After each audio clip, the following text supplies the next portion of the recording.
Hello friends, welcome to online study bytes. मैं हूं प्रतीक्षा और आज की वीडियो में हम बेसिक शिक्षा परिषद की इतिहास की बुक के प्रश्नोत्तरी करेंगे, जो कि आपके आने वाले एग्ज़ाम यानी कि 51,000 शिक्षक भर्ती और यूपी टेट के लिए इम्पॉर्टेंट हैं।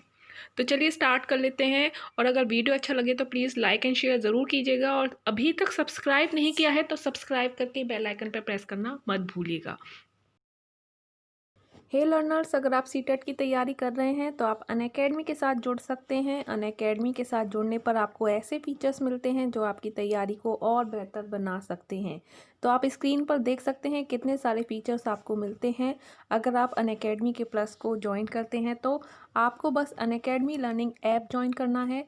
वहाँ पर आपको काफ़ी सारे कोर्सेज़ देखने को मिलेंगे जो फ्री भी हैं और कुछ पेड भी हैं।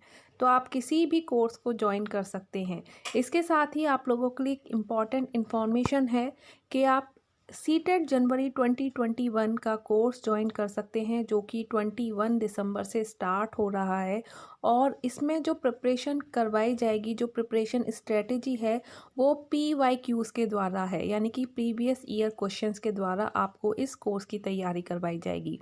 इंडियाज़ के टॉप एजुकेटर्स जो सीटेट की तैयारी काफ़ी टाइम से बच्चों को करवा रहे हैं, वो आप लोगों के सब्जेक्ट की तैयारी करवाएंगे। तो आप स्क्रीन पर देख सकते हैं उन टॉप एजुकेटर्स के नाम, और कौन सा एजुकेटर किस सब्जेक्ट की तैयारी करवाएगा ये भी आप स्क्रीन पर देख सकते हैं।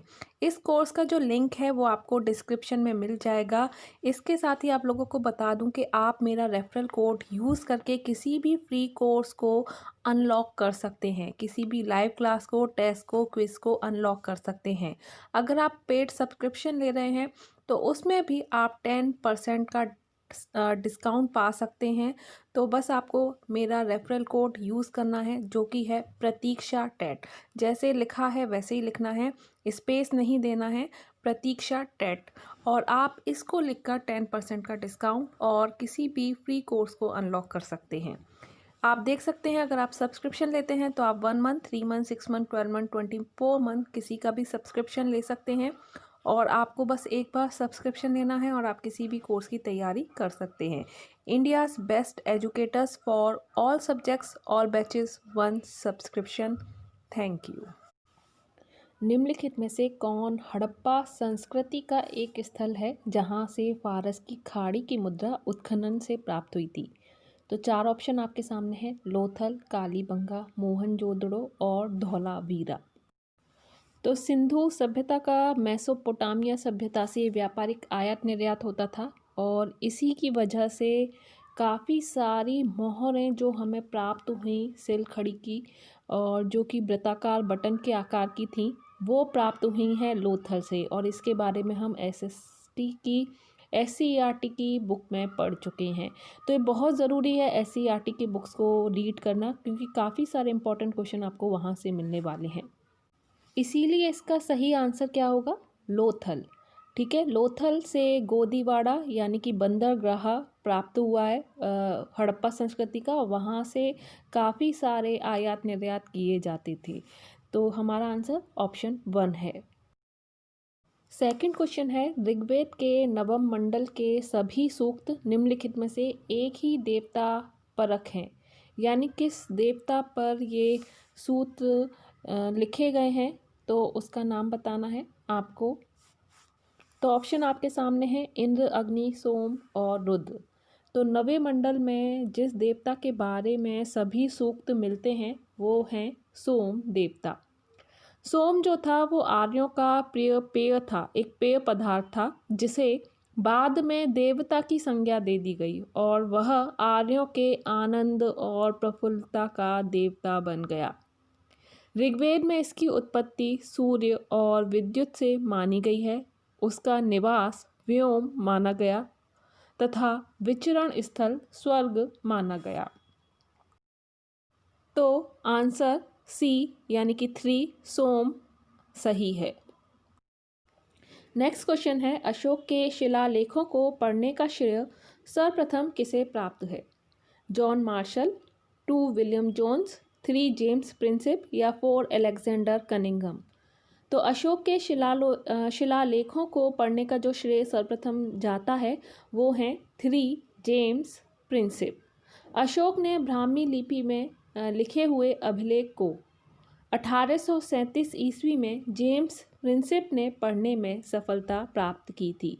तो अशोक ने खरोष्टी, ब्राह्मी और एक अन्य जो लिपि है उसमें अपने अभिलेख लिखे हैं, लेकिन जो जेम्स प्रिंसेप ने सबसे पहले पढ़ने में सफलता प्राप्त की थी वो जो लेख लिखा हुआ था वो ब्राह्मी लिपि में लिखा हुआ था।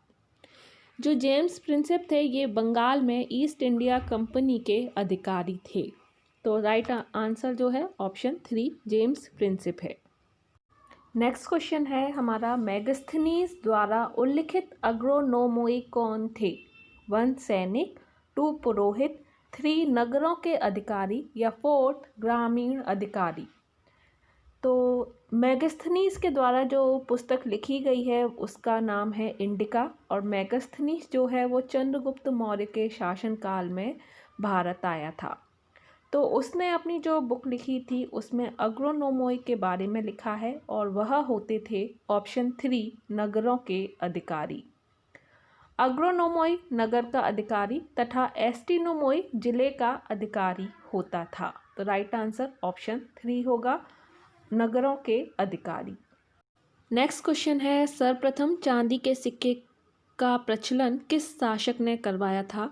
तो आप देखोगे ज़्यादातर जो क्वेश्चन हैं आपको एससीईआरटी की बुक से ही मिल रहे हैं। तो मैंने सारी बुक्स के चैप्टर्स पढ़ा दिए हैं कक्षा 6 और 7 के, तो आप उन बुक्स को ज़रूर पढ़ें, एक बार रीडिंग कर लें। जो इम्पोर्टेंट पॉइंट्स हैं वो आपको बताए हैं तो आप उनको एक बार ध्यान से पढ़ें, जिससे कि अगर इस तरह के क्वेश्चन आते हैं तो उनका आंसर आप आसानी से दे पाएँ।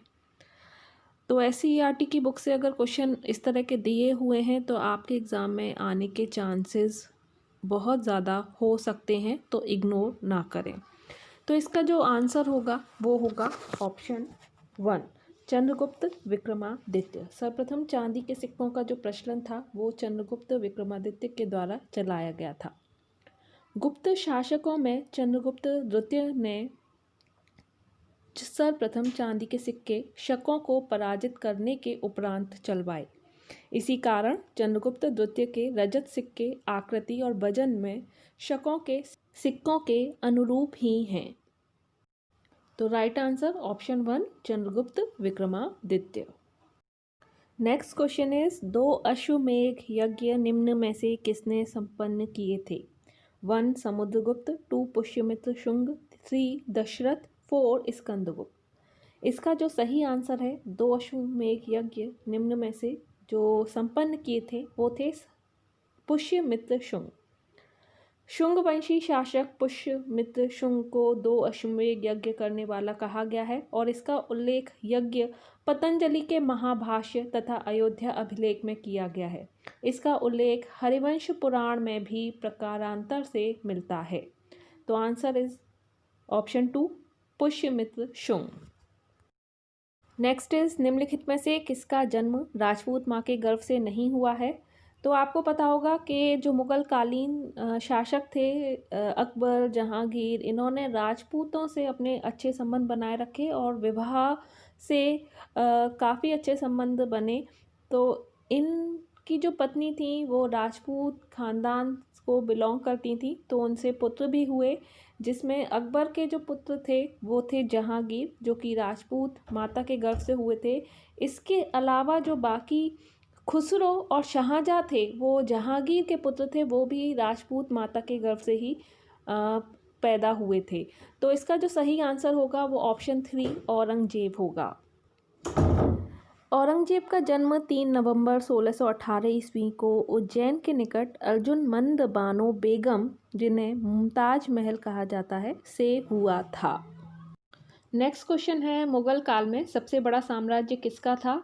अकबर, जहांगीर, शाहजहाँ या औरंगजेब? तो आपको बता दूं इसका जो सही आंसर होगा वो औरंगजेब होगा, ऑप्शन 4। और अगर आपको वीडियो अच्छा लगा है तो प्लीज़ लाइक ज़रूर कर दें, लाइक करना बिल्कुल भी ना भूलें और ज़्यादा से ज़्यादा शेयर करें, सपोर्ट करें। और अगर कोई भी डाउट है तो कमेंट करके आप पूछ सकते हैं। तो आंसर 4 औरंगजेब इसका आंसर है। 1686 ईस्वी और 1687 ईस्वी में बीजापुर और गोलकुंडा की विजय के बाद सबसे बड़ा साम्राज्य औरंगजेब का हो गया था। जब औरंगजेब का साम्राज्य था, तो जो साम्राज्य था वो सूबों में बटा होता था, ठीक है। और औरंगजेब के टाइम पर 21 सूबे हो चुके थे, जो कि अकबर के टाइम पर सिर्फ 14 थे। जब स्टार्टिंग में अकबर ने अपना साम्राज्य संभाला था तब 14 सूबे थे, और औरंगजेब के टाइम पर 21 सूबे हो चुके थे। तो सबसे बड़ा साम्राज्य, ऑप्शन 4 इसका सही आंसर होगा, औरंगजेब। क्वेश्चन है नेक्स्ट, तारीख है फिरोज शाही का लेखक कौन है? Option 1 Afiq Isami, 3 Ibn Battuta, या 4 जियाउद्दीन बर्नी।